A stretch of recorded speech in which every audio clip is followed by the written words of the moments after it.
Hey everyone, in today's video I'm gonna show you fix WhatsApp document photo not showing in gallery.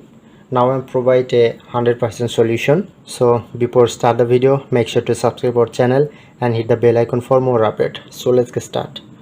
First of all, open WhatsApp. Look at the right side, tap onto three dot, go to settings,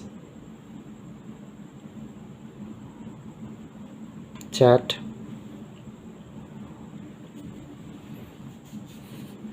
and enable this option.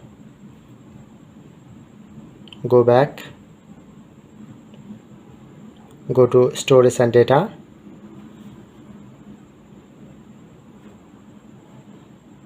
click on, select the document,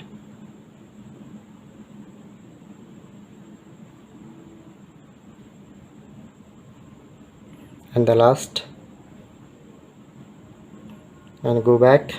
So I hope you can follow my two-step, then easily solve this problem. So if in this video helpful, please hit the like button and subscribe our tutorial channel for more video.